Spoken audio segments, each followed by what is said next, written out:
A year ago Saturday, the Trump administration, the previous administration, launched something called Operation Warp Speed. It was at that time, it was a $10 billion program by the government, and it was designed to incentivize pharmaceutical companies to invest in developing, researching, and producing effective treatments and a vaccine for a disease that was ravaging and continues to ravage the world today. Less than 4 months later, a new antibody treatment was beginning to save American lives and improving the outcomes of patients with COVID-19 here in America. And less than 7 months after that Operation Warp Speed program began, Americans began receiving the first dose of 2 different and highly effective vaccines. Why did the government have to step in? Why did the government have to provide the money? Wouldn't the market have solved this? There was certainly a demand. There was certainly a need for it. In fact, I would argue that people probably would have paid whatever it took to get their hands on a vaccine and on new treatments, given the level of desperation that existed in May of last year here and around the world.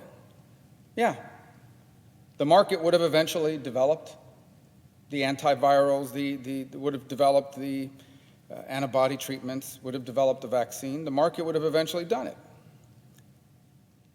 without the government stepping in this dramatic way. But it wouldn't have done it in the timing that we needed it. We needed it right away.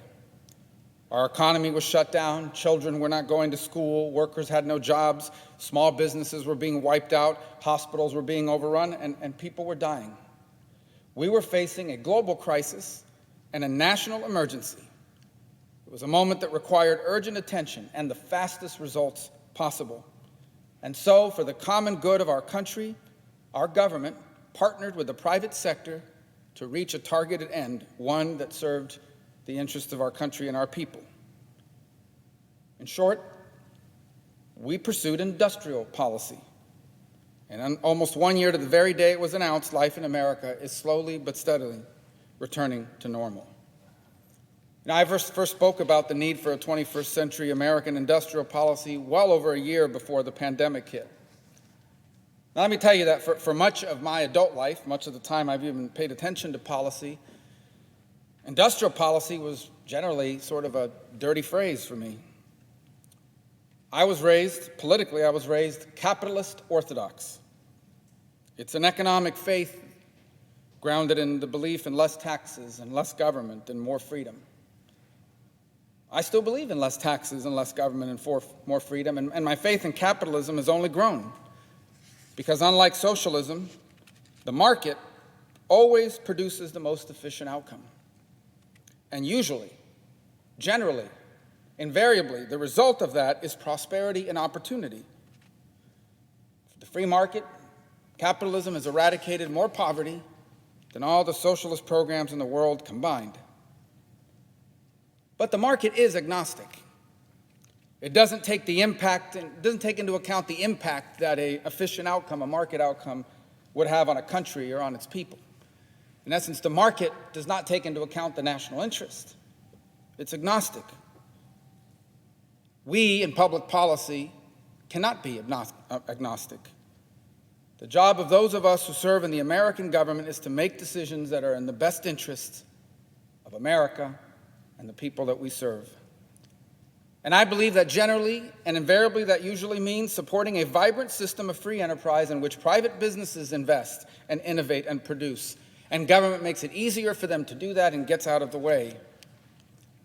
But what do we do? What should we do when the market reaches the most efficient outcome, and the most efficient outcome is one that's bad for America, bad for Americans, or doesn't meet a crisis at hand fast enough?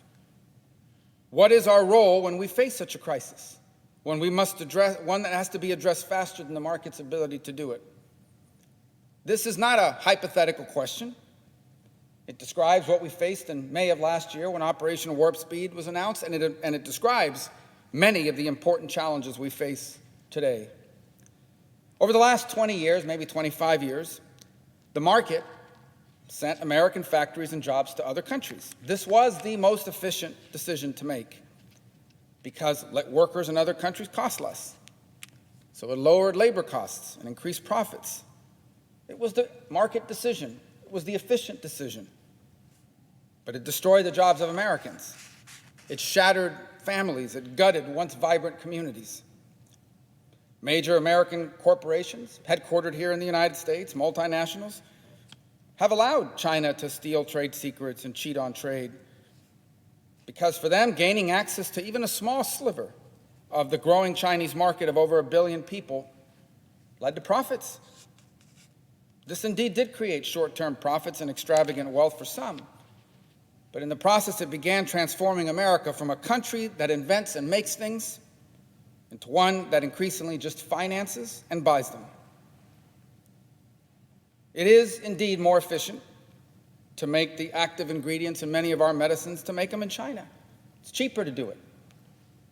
And so today we find ourselves depending on China to produce the active ingredients in everything from acetaminophen, which is generic for Tylenol, all the way to blood thinners and everything in between. It was cheaper to buy rare earth minerals from China, still is, than to produce and mine our own. And so today we depend on them for almost 90% of these valuable metals that are needed, not just for advanced electronics, but for our own major weapon systems. And we've made the decision to allow Chinese companies free rein to own, to buy, to make money in America, almost without restrictions because we are capitalists. They, on the other hand, restrict and ban our businesses from doing work in China because they are nationalists. None of this is an accident. China has a plan. It is a plan to overtake America as the world's leading economic, technological, geopolitical, diplomatic, and military power. And I don't say this to you based on some super secret intelligence document or an educated guess. They put it on paper. They've written this out for everyone to see. In 2015, Chinese Communist Party laid out a plan with a title. It's called Made in China 2025. And what it basically is it's a plan to invest in and overtake us in 10 of the industries that will define the 21st century economy. Biomedicine, advanced technology, air and space, artificial intelligence, quantum computing, telecommunications, 5G, rail systems, shipbuilding. They intend to lead the world in all of these areas. And they are executing on a plan to carry that out. And we have been complacent and distracted.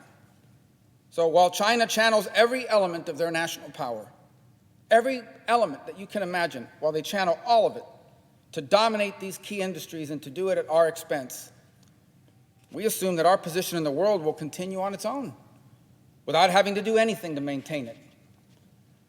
While China is pursuing economic and technological dominance, we find ourselves here busy canceling people and demanding the use of the right pronouns to describe people, or claiming that requiring a photo ID to vote is the return of a Jim Crow era.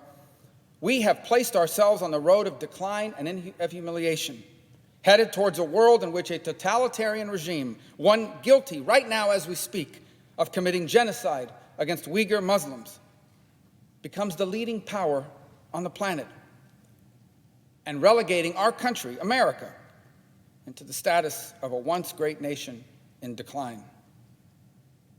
We do not need to abandon capitalism and embrace socialism to take on this challenge. In fact, I believe socialism would only accelerate the damage our decisions is doing to our country. We need capitalism, but it must be a capitalism geared towards promoting the national interest and the common good, where the private market drives our economic decisions, and in those instances where the market outcome is bad for our country, in those instances in which the market's most efficient outcome is one that's bad for our people, for our national security, for our national interest, bad for America, in those instances, what we need is targeted industrial policy to further the common good and to protect our people, our country, and our future. An industrial policy targeted not to every industry or to the one who hires the right lobbyists, no. An industrial policy like Operation Warp Speed, targeted to urgent national needs. Policies like my Medical Manufacturing, Economic Development, and Sustainability Act, which would help bring back our ability to make medicines in this country again, including in places like Puerto Rico that need the economic growth and jobs. Like the CHIPS Act we passed last year to make sure we never have to depend on China or any other country for that matter for semiconductors.